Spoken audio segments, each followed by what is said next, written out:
What is up, you jackwagons? I am Speed Fury, and I am back with a brand new What If. And this will be the second ever What If I've done for Pokemon. Now, you're probably confused at the title, wondering how would Ash have a Transformer as his starter Pokemon? Well, you'll have to wait and find out. Now, I am going to be sort of playing on the role that all the universes are connected to one another, like how I do with the other stories. So there is going to be a bit of Omniforce involved. Well, not Omniforce energy, but there's going to be Omniforce involved in terms of why he has a Transformer for a Pokemon. So for starters, what is his starter Pokemon going to be? Well, if the thumbnail's any indication, you'll probably figure out what it is already. Well, if you could figure it out from the light from the image I showed.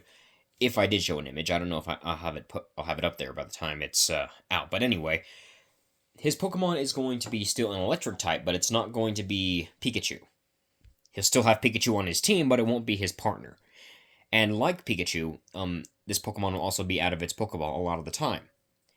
And yes, this is going to be a Pokemon that became a Transformer. Now, how am I gonna go? How is it going to happen? Well, just listen and find out. In this timeline, the events of the anime where Ash is about to go and get his start. Well, not where he's about to get his starter. He'll still be around maybe the age of 9 or 8 before then. So this is happening a little bit before the main story begins. But however, there is something else going on, and that something else happens to be the events of Pokemon Scarlet and Violet. Specifically, Pokemon Violet. Only in this case, the Miraidon that escapes from Area Zero is not already caught by Professor Turo or Professor Sada.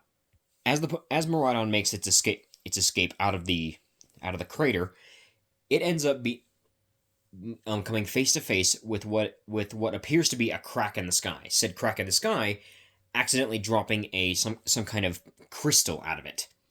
Said crystal ends up touching Miraidon on the side of the head, not realizing that this well, sorry, that's not what I meant. This causing Miraidon to immediately feel a surge of energy within it, and then immediately start going haywire. Its systems going out of whack, and at the same time, whatever this energy was warped it to another part of the Pokemon world.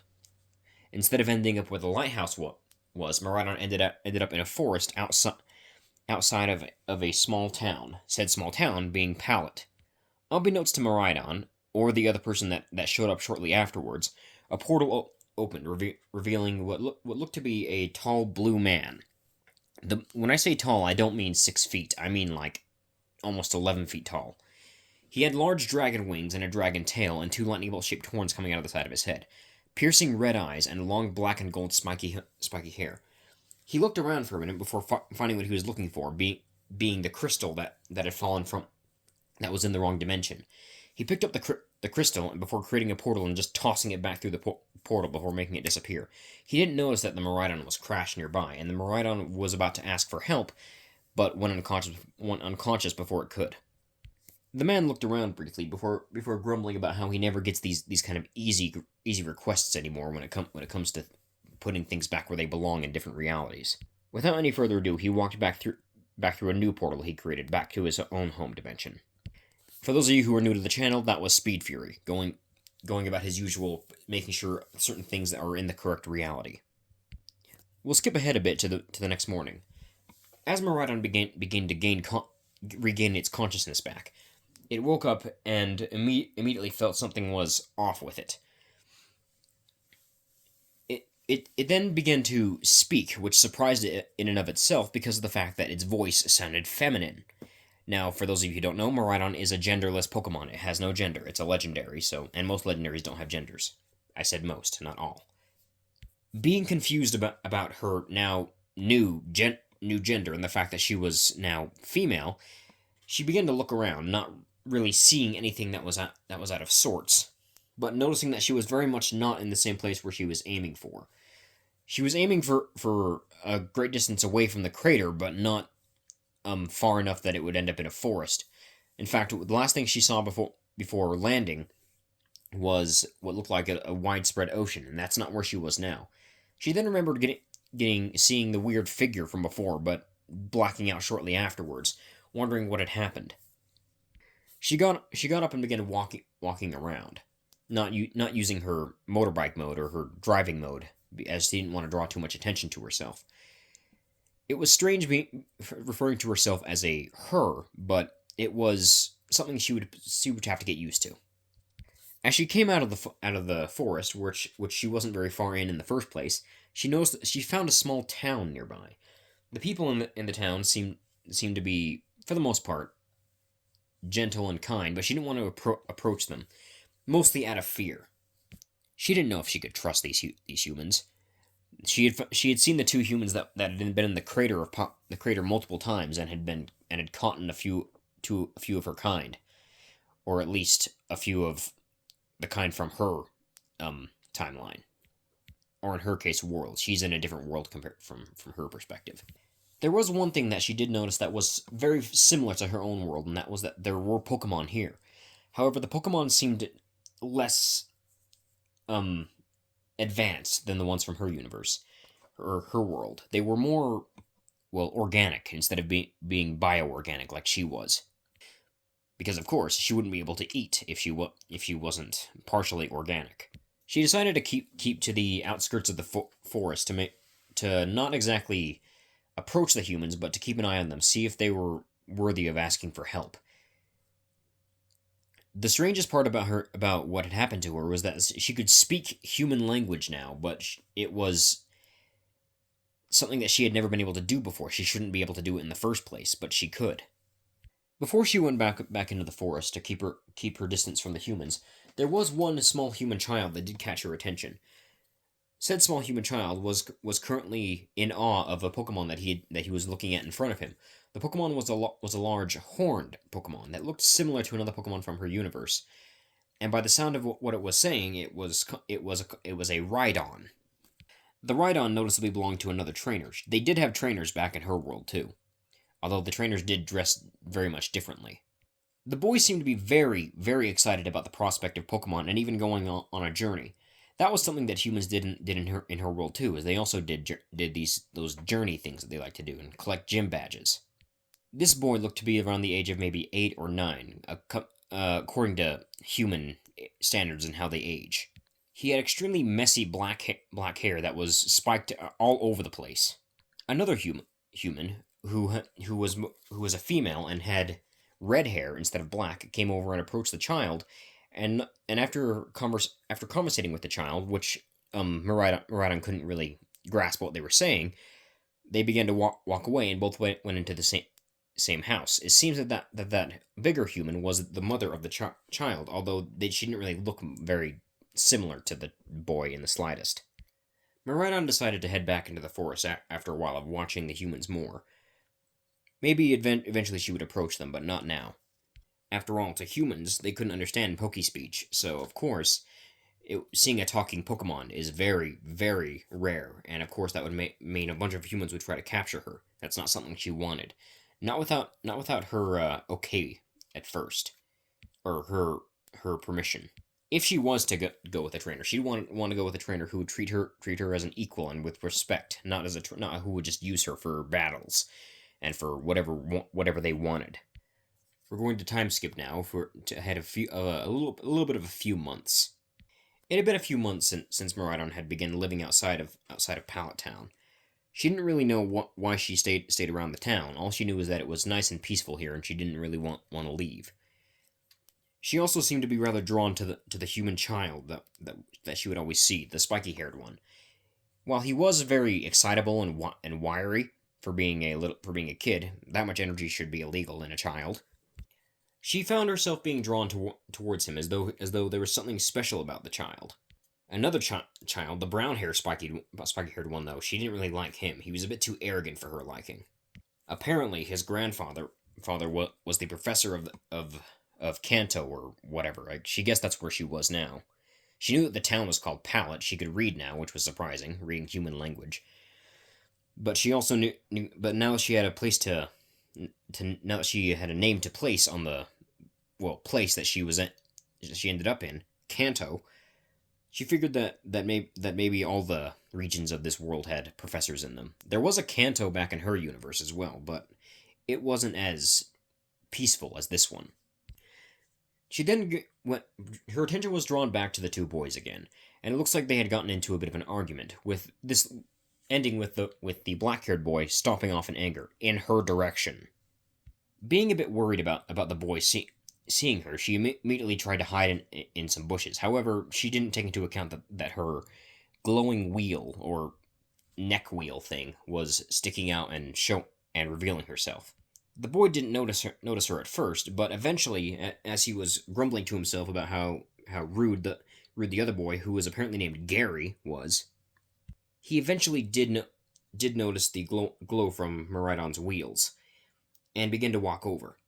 Confused at the sight of this strange new Pokemon that he had never seen before, he asked the Pokemon what she was, and Miraidon realized that she was not doing a very good job of hiding.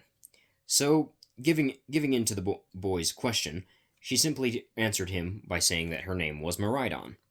The boy, who was very shocked and very in awe of the fact that a Pokemon could speak, was very much interested into where she was from, or what kind of Pokemon she was, or was she a new Pokemon. Miraidon said that technically she would be a new Pokemon as she's not from here. She didn't really elaborate on where she was from, but that gave the boy more than enough reason to realize that he had found a rare Pokemon. Miraidon, however, told him that she would rather keep her existence on the down low. She didn't want the other people of Pallet Town to know that she existed, especially that brown-haired boy, who seemed like a brat. Ash, who realized that this Pokemon didn't really like Gary that much, but still was rather nice regardless, decided that he liked this Pokemon, as she knew how that Gary was being well, mean, and that he wasn't a very nice person at the moment. Ash decided to stay. Ash, who the boy's name was, decided to stay around the Pokemon for a while and talk with it.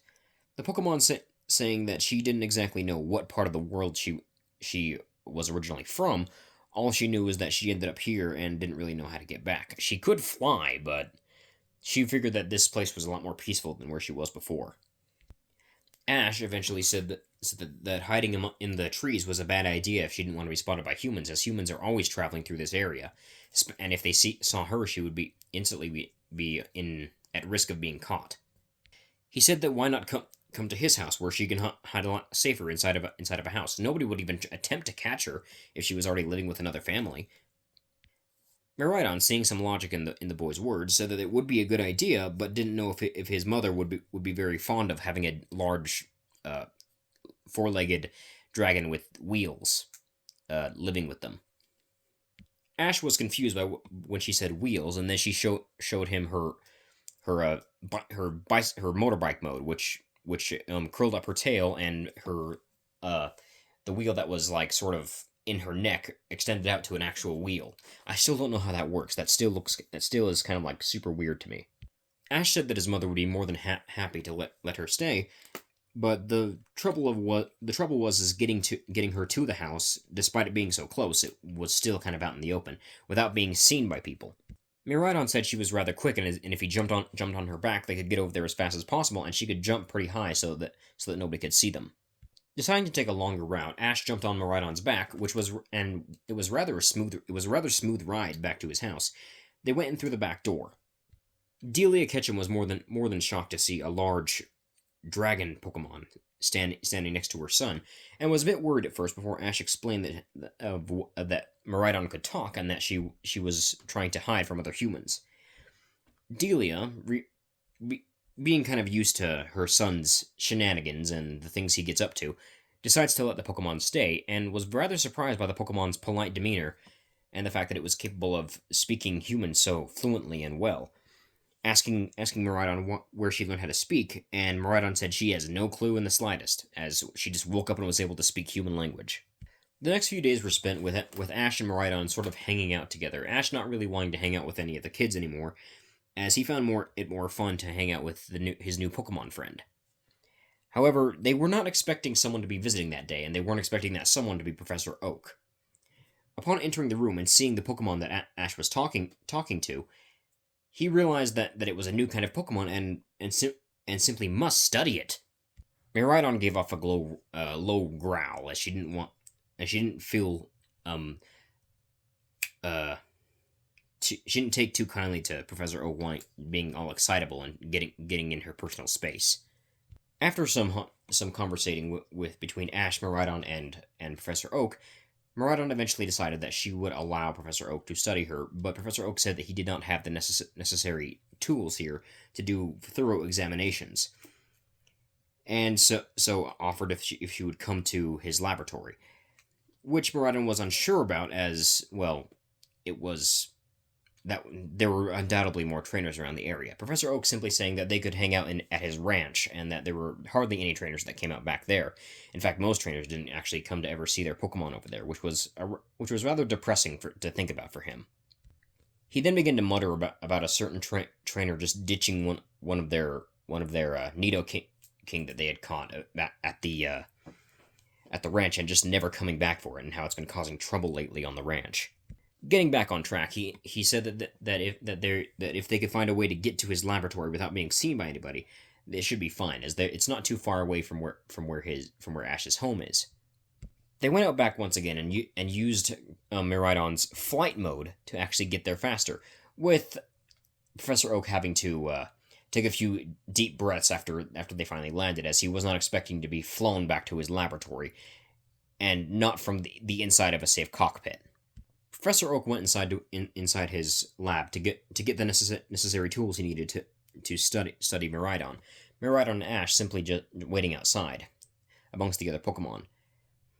When another Pokemon had spotted them, it saw Miraidon arriving as sort of a challenge to its territory. This Pokemon being the Nidoking that Professor Oak was talking about earlier. The Pokemon charged both Miraidon and Ash jumping out of the way in time, and Miraidon getting knocked back a little bit. The Pokemon taking more of a interest in Ash, as it was the weaker of the two, and he could take him out faster. As the Nidoking charged towards Ash, Miraidon felt a seething anger at the Pokemon attacking an innocent boy. In her worry and rage, she did not notice that her body began to change. Not the normal change where she turns into her cycle form or when she flies, but a change that felt very much different. In her head, she could hear a strong and deep yet kind voice uttering a simple phrase: "Arise, Miraidus Prime." Miraidon began to change. Her head began to lower, and her neck split apart in several different places. Her head then placing itself with its eyes closed on the underside of Miraidon's chest, just after her wheels shot out of her body completely and attached itself to her right claw, which had also retracted onto her upper wrist, and a human-like hand sprouted from where the claw was. A similar thing happened with her back legs, them transforming into what looked more like human feet, with her middle claws staying where they were, but the right claws rotating upwards to look like the back of shoes. The antenna on the back of her head had stayed where they were, but were now attached to what looked like a more human-looking face, even though slightly metal. The lightning bolts that usually come out of those antennae were on the back of her head, and looked more like long pigtails. The other wheel, which was actually her tail, had now been fully drawn out, similarly to how her battle mode worked. And her overall appearance now looked more humanoid than it was before. Overall, she pretty much just stood up on her hind legs, with a few changes being added in. She didn't have time to think about her new appearance, as she slammed a fist into the Nidoking's face, sending it flying across about 100 feet down the grassy area. The Nidoking got up and was shocked at the intruder's new appearance. Miraidon, or Miraidus, not really thinking anything of her new form at the moment, just fighting on instinct. The Nidoking charged at Miraidus again. This time, the wheel on her right arm began to spin, and she slammed it into Nidoking, knocking it out cold. As she got up to see if Ash was okay, Ash was staring at her in disbelief and awe, not knowing what this was, Miraidon what this form was and why she'd never shown it until now. Confused at what he was saying, Miraidon looked down at herself, only to realize that her body was now more human-like, except for the fact that it was still noticeably robotic. Mostly everything was still in the same spot, other than the fact that she was now walking on two legs. How had she not noticed that before? Her tail was also out, like it normally would be in her battle mode, but she had human-like hands now, and for the most part, she looked the same, other than the walking on two legs. And then she noticed that her head was attached to her chest, and she freaked out instantly, wondering why her head was not attached to where it should be. It was then that Ash pointed out that she also looked more human, and that's when Miraidon needed to find a place to look at herself, and eventually found a small pond. Seeing her reflection, she realized that she hadn't really changed into a human, but had changed into a humanoid form. Her body had, for the most part, shifted around and turned into what looked like a humanoid robot instead of the dragonoid bio robot that she was before. She then remembered the voice in her head that called her Miraidus Prime. Upon thinking of the word Prime, her chest opened up to reveal what looked like some kind of strange silvery object. The object had two white handles on the side of it, as though it was meant to be grabbed by something and used in some sort of way. She didn't know what this was, but she felt that it was meant to be used as some kind of defense mechanism later. This was new to her. She had never done this before. Professor Oak finally came back out of his laboratory and then looked at the knocked out Nidoking before then taking note of Miraidon and Ash. What he saw before him was rather surprising. He did not expect to see Miraidon in a more humanoid form and asked what happened. Neither of the two knew what had actually gone on. All they knew was that Miraidon had transformed into this strange new form. When Ash addressed her as Miraidon, she corrected him and said Miraidus, as that was the name she was given by a mysterious voice in her head. Technically, it was Miraidus Prime, but Miraidus was much more easier to say. She also explained that this was a new development for her as well, as this is not something that she expected to happen. This is not something that her species normally does. Professor Oak then from realizing what she said, brought up the fact that, speaking of which, he'd actually discovered that maybe she was a subspecies of a Pokemon called Cyclizar, and showed her a picture of the Pokemon from Paldea. The Pokemon looked very similar to her in terms of appearance, but it didn't have exactly the same things about it. For one, the wheels were more like inflation sacks, and it didn't seem to be as big as she was. There was also the fact that it was more organic than bioorganic, like she was. Miraidus explained that this is not the case. She was actually the same creature, but not of this world. She explained how she had been brought to this world by a strange device created in this Paldea area. As noticing the map of Paldea had the big crater in the middle of it, she said that she had come from that machine along with several other creatures from her world, a few of which being very probably had counterparts in this universe as well, or in this world as well. Professor Oak, realizing that she was essentially a weird-looking Cyclizar, said this could be revolutionary for Pokemon research all over the world. But Miraidus stopped him, saying that she would rather not have people know about her existence, and that having him and Ash and Delia know was already a bit too much for her. But there was something she was thinking about, and that was joining Ash on his journey as his starter Pokemon. While she was very strong for her, a bit too strong for a starting trainer, she thinks that Ash could probably use that, considering that Ash wasn't very intelligent as is, and his 10th birthday was coming up, which was when he was wanting to set out to be a Pokemon trainer, was on his 10th birthday. Deciding then and there that she would be his starter Pokemon, as well as be the one that protects him, she also wanted to teach him all the important details about Pokemon and everything he should know. And so the teaching began. Despite Ash's protests, Miraidon taught him everything she felt he needed to know about the Pokemon world, the types, advantages, disadvantages, and the Pokemon itself, including teaching him about some of the Pokemon from her universe, such as Iron Valiant or Iron Jugulus, and things like that. Realizing he had never asked Miraidus what type she was, she simply answered that she was a dragon and electric type. Ash saying that dragon types were already extremely rare in the Kanto region. It would be awesome for him to get a dragon type of his own one day. Marida simply chuckled before saying that technically he already will be having a dragon type as his starter Pokemon. Ash, being, well, Ash, simply revolved with an intelligent, "Really? What Pokemon?" Maridas giving him a deadpan stare before pointing at herself with her claw as she was back in her dragon form. Ash, not really realizing that she was planning on becoming his starter Pokemon. He asked her if this was the case, and she said yes, that she would love to be his starter Pokemon. Ash was very excited at this prospect and the fact that he was going to be able to get around a lot easier with the help of Maridas. A few more months had passed, and Ash's birthday was going to be happening the very next day.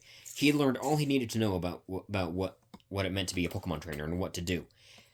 He was going to be ready. The first thing he was going to do tomorrow after he ate breakfast, because he was less wiry than he was in canon, was go to Professor Oak's lab, get a Pokedex and some Pokeballs, and catch Maridas, and so that she could be his first Pokemon. Of course, he was so excited that he couldn't really sleep, and so Miraidon simply gave him a quick shock, which knocked him out.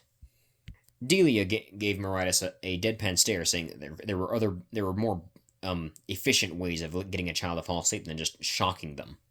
Maridas saying that it wasn't a lethal shock, and it was just enough to give him enough of a shock to knock him out. During the middle of the night, Ash had begun what was essentially what looked like sleep battling, even despite the fact that he wasn't a trainer yet, and picked up his alarm clock and was about to throw it to the other side of the wall. Luckily, Miraidon woke up on hearing the small amount of commotion that was coming from it, and transformed into her robot mode in enough time to grab the Pokeball grab the alarm clock before it hit the wall.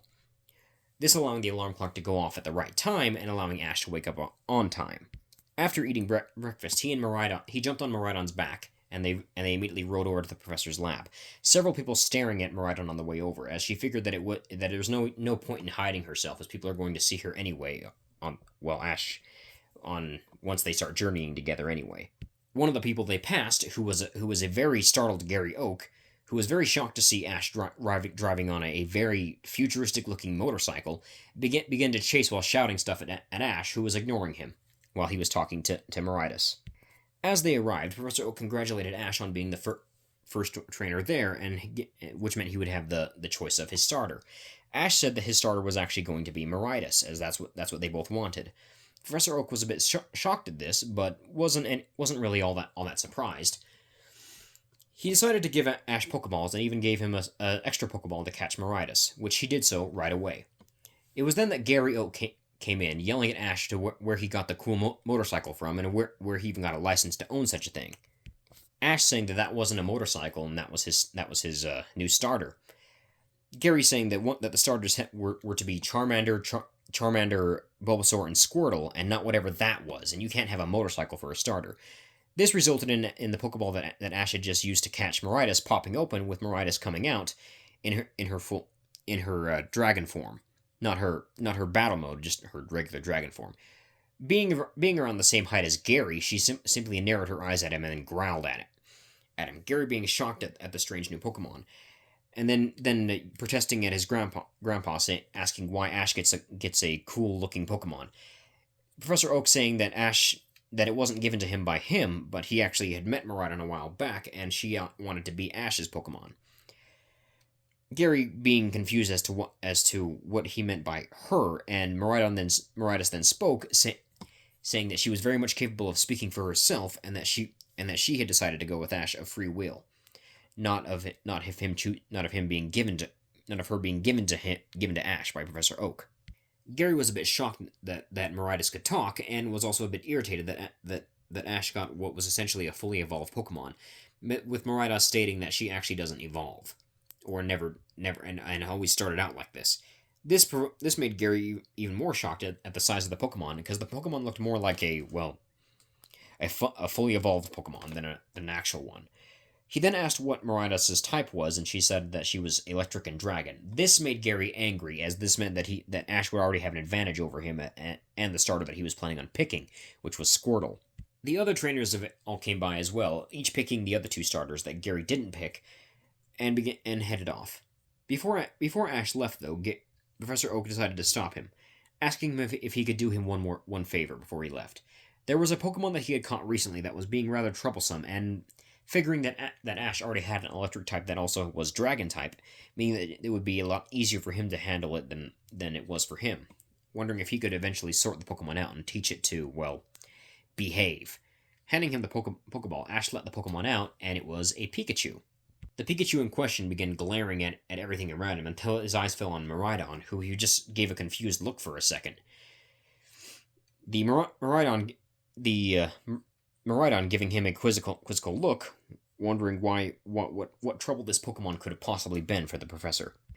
Pikachu then turned to the professor and instantly hit him with a thunderbolt, which shocked him and made him collapse onto the ground. Still very much conscious, but in pain.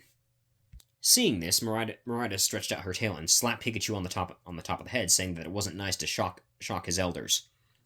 Pikachu saying something back in his language, because of course nobody can understand Pikachu, before Miraida saying that there are plenty of other ways for him to express how he doesn't like being in the Pokeball other than shocking somebody. Ash then spoke up, saying that Pikachu didn't have to go back in the Pokeball if he didn't want to. Pikachu being shocked at that the trainer knew what he said, before Miraida then spoke up, saying that she could speak human language and could still understand him, so that way she could act as a translator. Pikachu asked Ash if he promised to not put him back in the Pokeball ever, which Miraida translated for him, and Ash said that he promised, that it was cruel to force a Pokemon to go in a Pokeball if they didn't want to. Hearing this, Pikachu had no problem going along with Ash and instantly jumped on Ash's shoulder, which he stumbled a bit around at first, but then immediately stood right back up straight, as though he was just used to having Pikachu there in the first place. As Ash and Miraida, with Pikachu on Ash's shoulder, came out of the lab, they were greeted by the Pallet Town's residents, all wishing him luck on his journey. Ash got on Miraidas's back, and they instantly began to drive off. They began discussing on what they would do before the first gym, which was a rock-type gym, according to what Ash had researched, and that they would probably need a Pokemon that was better suited for that gym, considering that some of the Pokemon that the gym leader used were probably part ground-type, and electric types weren't exactly good against ground types. Dragon types were, but Miraida still had a weakness to ground. Miraida said that maybe it was better to teach Pikachu moves like Iron Tail or even a fighting-type move. Pikachu could learn some fighting-type moves. Heck, it could learn Surf for some reason, which still confused Miraidon to this day.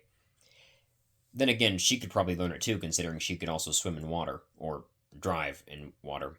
That was still confusing as to how that works. This made Ash actually scan Miraida, who Professor Oak had gained some knowledge on, and had actually put her data into the Pokedex. He found out that Miraida knew several moves: a move called Electro Drift, Electro Ball, a move called Dragon Claw, and a move called Terra Blast, which was a very strange move. He didn't know what that did.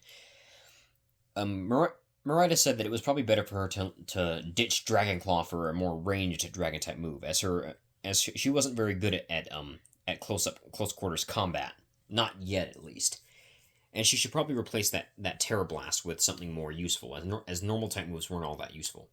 Ash wondered why a move that was called Terra Blast, and Terra was a different term for Earth, was a normal type move, but he just let it go. So the two began training to learn different moves. Pikachu and Miraida would often train together to try and perfect their skill in battle.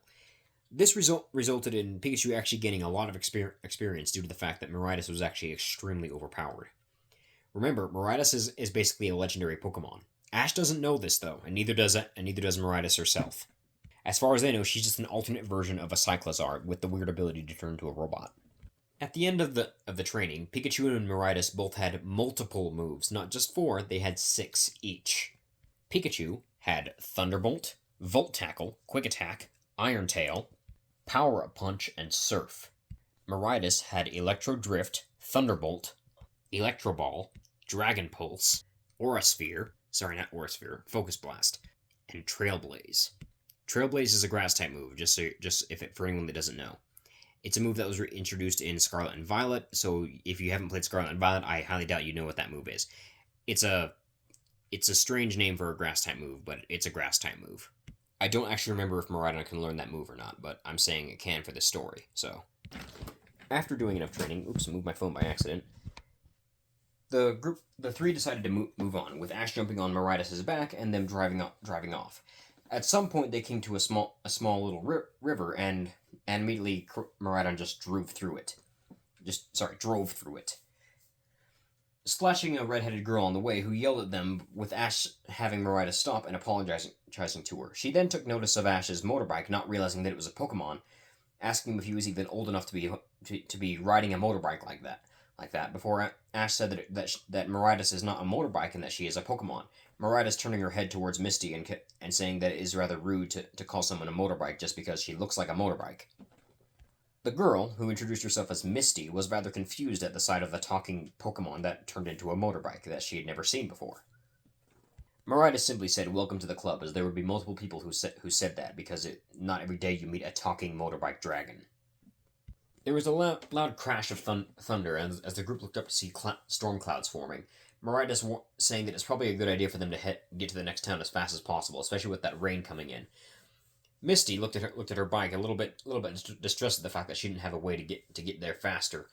Meridas noticed this and said, "Just jump on my back and bring the bike with you. I can carry more than just him." And the rodent. Hearing that little insult about being called a rodent, Pikachu glared at Meridas, who simply smirked back. Misty jumped on the back of Meridas while still holding onto her bike for dear life, and they began to drive off. They luckily made it to town before the rainstorm hit, but were stopped by Officer Jenny, who instantly questioned where Ash got the motorbike from and where he got that Pokemon from.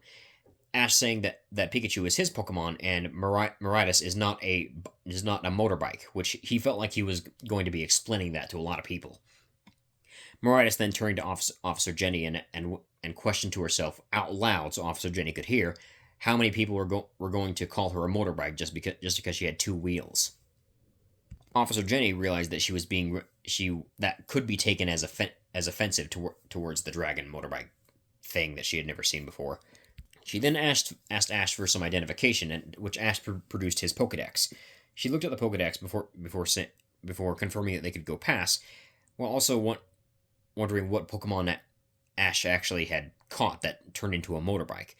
Then looking at her motorbike and then looking back at Ash, kind of jealous, with a little bit of a jealous glint in her eye. The group simply drove ahead to the Pokemon Center. Nurse Joy almost screaming at Ash for driving through her doors on a motorbike until she realized that the motorbike was alive and that it was a Pokemon. She agreed to getting Ash's Pokemon treated to see how for injuries and everything like that, and took them to the back. Ash decided to call Professor Oak and his mother to tell them where he was, with Professor Oak being very very happy that he had won the bet with his grandson, and then immediately had to get off because his pizza had arrived. The people in the Pokemon Center were unaware to two shady figures flying overhead in a very strange-looking hot air balloon. And that is where we'll end this part of the story for now. If you guys enjoyed, like and subscribe. I will see you for the next one. And for those of you who are confused as to how Meridas ended up as a Transformer, well, let's just say that crystal thing that fell through the Terran reality was a fragment of the Allspark. And the Allspark can bring things to life that are, will turn things that are not Cybertronian into a Cybertronian. So, and technically, even though Meridas is already alive, she technically is a vehicle already, and so the Allspark just didn't know that she was alive, so it just turned her into a Transformer. As for why I decided to turn Meridas into a Prime, well, let's just say that this Meridas was touched by the Transformers animated universe version of the Allspark, instead of just like any other Allspark, because in that universe there are multiple primes. So, also I hope you like the design for Meridas. I worked really hard on it, and I will see you guys for the next video. Bye.